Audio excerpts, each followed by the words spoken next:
Hikers were only wearing thermal underwear in below freezing temperatures. 4 bodies were found beneath meters of snow with one victim losing her tongue.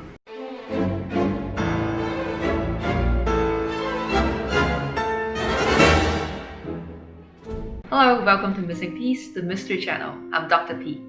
As it's getting hotter in the North Hemisphere, I want to talk about some mysterious and strange incidents that can cool us down from within. Today, I want to talk about an eerie incident that has been puzzling people for over 60 years. The Dyatlov Pass Incident, which led to the mysterious death of 9 hikers. It all happened in February 1959, a cold winter in the Ural Mountains of the Soviet Union. 10 experienced hikers, 8 males and 2 females from the Ural Polytechnic Institute formed a trekking team heading to the wilds of the Ural Mountains. All members had more than 2 years of trekking experience in high altitudes. Among them was Igor Dyatlov, a 5th-year radio engineering student and the leader of the trekking team. Later, the pass as well as the incidents were named after him. This time, the team decided to challenge Mount Otorten in the northern Ural Mountains. As Mount Otorten was only 1234 meters or 4049 feet in elevation, the trekking tour was not challenging in the eyes of the 10 experienced hikers. Ironically, the name Otorten means "don't go there" in the local Mansi language. In addition, the track they chose belonged to the 3rd category, which is the most difficult of tracks. During winter, Mount Otorten is known for its deep snow, fierce and sudden storms, as well as high winds. On January 25, 1959, the team arrived at Ivdaush, a small town near Mount Otorten. The team started the trip by train, bus, and truck to their starting base on the first few days. On the 27th, they continued the trip on skis. Yes, on skis. Actually, this kind of trekking was very popular back in the days of the Soviet Union. People would hike and ski in the snow mountains. However, shortly after the trek started, Yudin was unable to proceed with the team due to health conditions. He returned to Ivdaush, where he waited for the rest of the group to return from the trekking tour. Judging from what happened later, Yudin was fortunate. Nobody knew what would later happen to the 9 hikers. On February 12th, his scheduled date of return, Yudin still didn't hear anything from his 9 friends. The family of the missing hikers became worried. On February 16th, the families notified the school. After talking to Yudin, school officials realized that something might have happened to the Dyatlov hiking team. On February 20th, a rescue team from the Ural Polytechnic Institute started searching for students. On the 21st, expert trackers, including the indigenous Mansi people, police, and military, start canvassing this area with the help from aircrafts and dogs. On the 25th, an abandoned tent was discovered on the slope of the Holaksieko, or Dead Mountain in Mansi language, located 5 kilometers away from the Mount Otorten. Dead Mountain and "don't go there" mountain. Why would people still go there? Oddly, the tent appears to be ripped from inside with a knife, leaving 3 cuts on the right side of the roof. Investigators wondering if the hikers have crawled out from the holes and why. The students' belongings were found in the tent, including 9 pairs of boots, padded and fur jackets, axes, and 8 pairs of skis. Trackers also found diaries and rolls of films, which later helped investigators recreate the group's activity until the last day they were alive, probably February 1st or 2nd. There were footprints from 8 or 9 people outside the tent, some with socks while some barefoot. The footprints led to the forest uphill and disappeared 500 meters away from the tent. Based on what had been discovered so far, the rescue team had the following thoughts. Number 1. The tent was ripped from inside, which is normally observed in advance of an avalanche. Therefore, it was possible that the group was trying to run away from an imminent avalanche. Secondly, the footprints from the tent were leading to a forest uphill, which is also a standard escape route from an avalanche. However, the tent was not covered by snow by the time it was discovered by the rescue team, and footprints around the tent were clearly visible. If an avalanche had ever happened in this area, the tents should have been buried by snow and the footprints would not be visible. Therefore, based on what had been found around the campsite, no avalanche, or at least no large-scale avalanche, had ever happened in this area. On March 2nd, there was a new yet sad discovery. Next to a cedar tree at the edge of the forest, the first two bodies, Yuri Krivonishenko and Yuri Doroshenko, were found. Both were barefoot, wearing nothing but their thermal underwear. There was trace of campfire under the cedar tree. The branches were broken up to 5 meters or 15 inches, indicating that the students might have climbed up to obtain better visibility of something, potentially the campsite. On the next day, 3 bodies belonging to the group leader, Igor Dyatlov, Zenaida Kolmogorova, and Rustin Slobodin were found between the cedar tree and the campsite. The 3 of them almost lay in a straight line towards the tent. All 5 victims so far died from hypothermia, which means low body temperature. It is a medical emergency when the human body is losing heat faster than it can produce heat. The cause of death is not surprising, as the lowest temperature can get to minus 30 degrees Celsius or minus 22 degrees Fahrenheit in winter on Mount Untoten. According to stomach content analysis, the time of death was estimated to be 6 to 8 hours before the last meal, which is roughly 12 to 2 a.m. on February 2nd, 1959. Among the 5 victims, the 2 under the cedar tree were estimated to pass away first. As such, the rescue team had a basic idea on what might have happened to the Dyatlov group that night. On the night of the incident, the Dyatlov group went to sleep after dinner. However, due to some unknown reasons, the group ran out from the tent in a panic as they thought an avalanche was about to occur. Following the most experienced group members, everyone ran to the forest to protect themselves from the avalanche. However, after getting to the forest, the group realized that there was no avalanche. An avalanche could have happened elsewhere. As they ran out from the tent in a hurry, many of them were not dressed warmly. The tent set up a campfire under the cedar tree, but due to the snowstorm and fierce wind that night, 2 members passed away first from hypothermia. At the same time, the rest of the team also tried to climb up the cedar tree to locate their campsite in the middle of a snowstorm. In order to save the remaining hikers, clothes were taken off from the dead members. After that, the remaining 3 members tried to walk back to the tent, but they never made it. This theory seems close to reality, as it explained why the 2 hikers under the cedar tree were almost naked.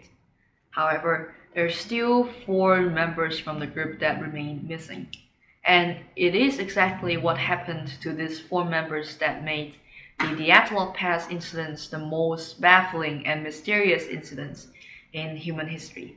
From the abandoned tent, the rescue team found diaries from Dyatlov and rolls of films from the group, which recorded group activities until the date of the incident.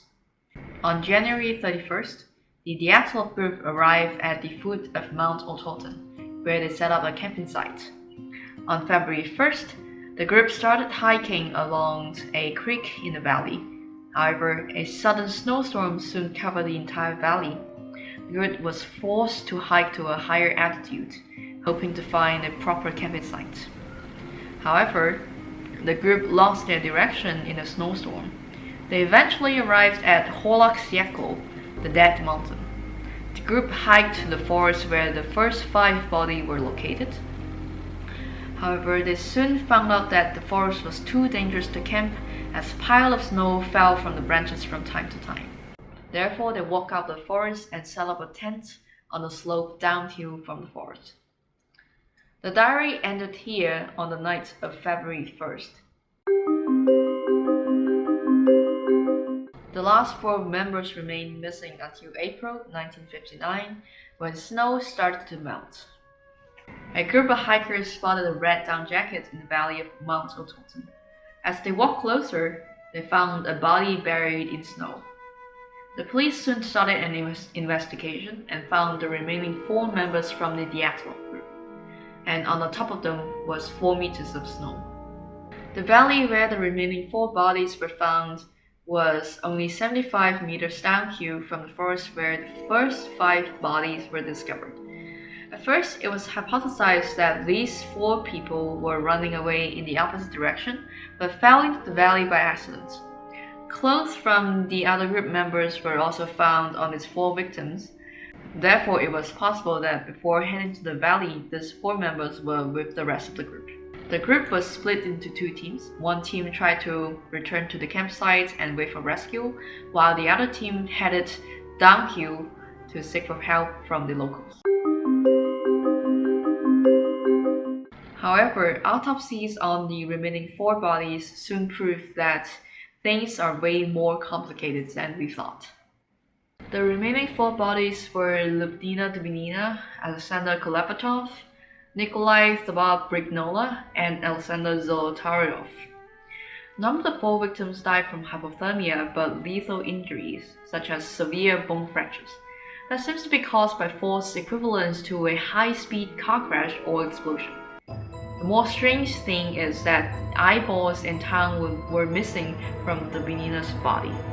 Her tongue seems to be ripped out from her oral cavity by falls.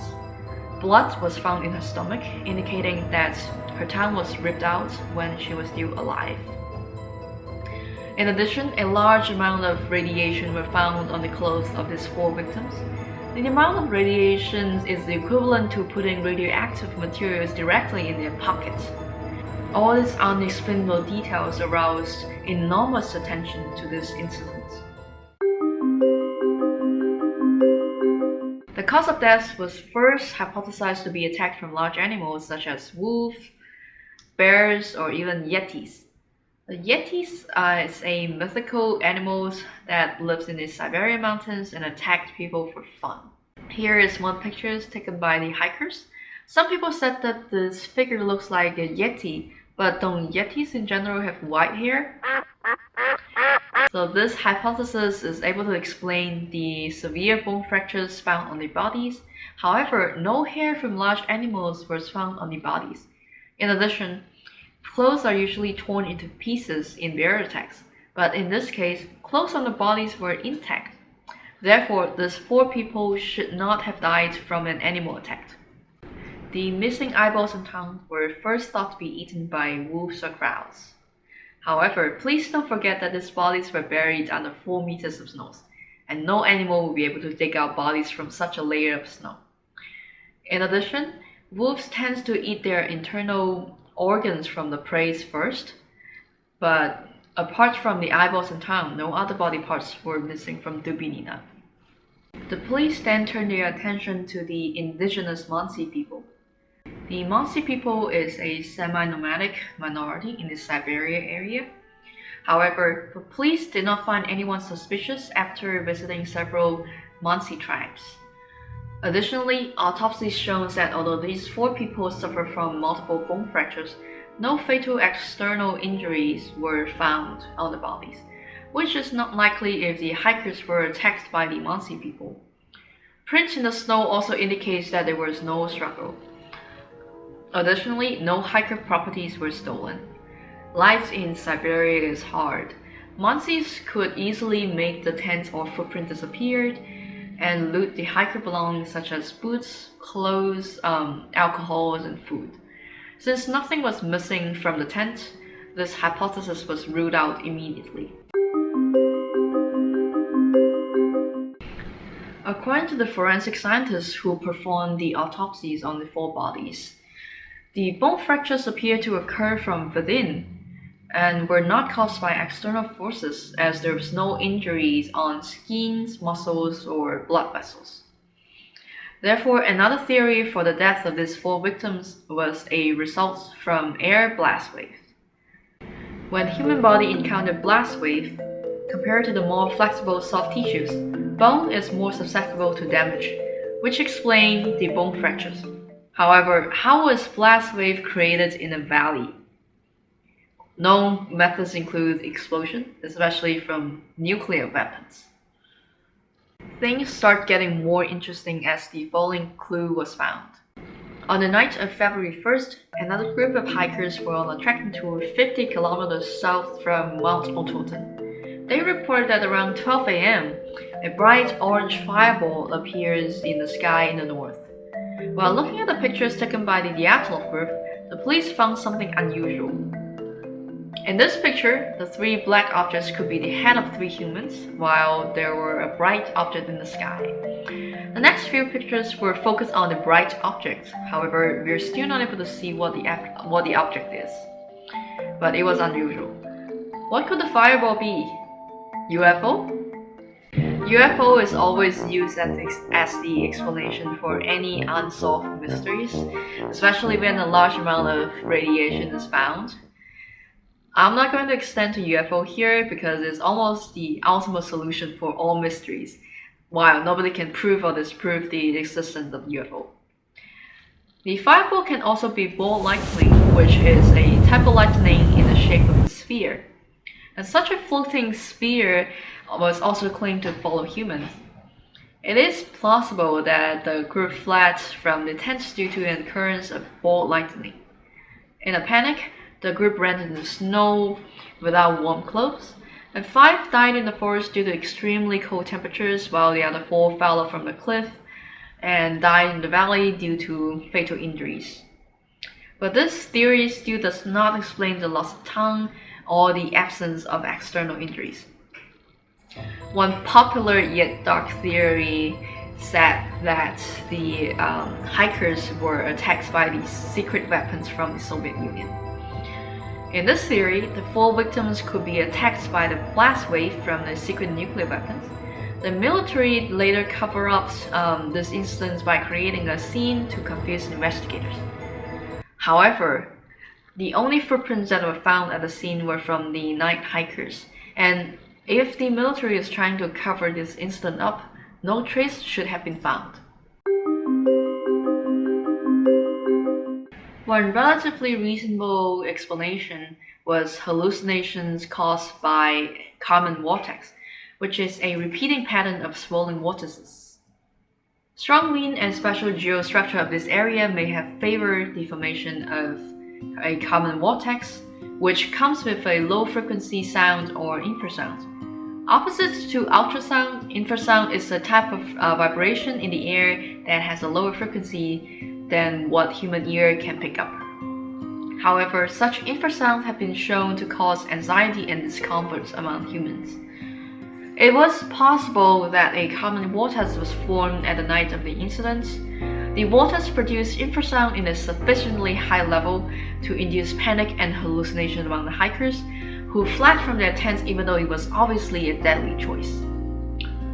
They could have attacked their own members under hallucinations, which could explain the mysterious loss of tongue and eyeballs. However, this theory still failed to explain the absence of external injuries on the 4 bodies found in the valleys. Until today, not a single theory was able to completely explain what happened to the 9 hikers on the night of February 1st, 1959. The case was closed by the Soviet Union in August 1959, with the cause labeled as spontaneous force. A movie came out in 2013 on the Dyatlov Pass Incident, where this incident was depicted to be caused by paranormal force. In February 2019, the case was reopened by the Russian government, and so far, Kármán vortex seems to be the most accepted explanation. What do you think that killed the 9 hikers? Vortex, UFO, Yeti, or secret nuclear weapons? Or a combination of a number of theories? This is the end of our story today. Subscribe to our channel for more mystery stories and see you next time.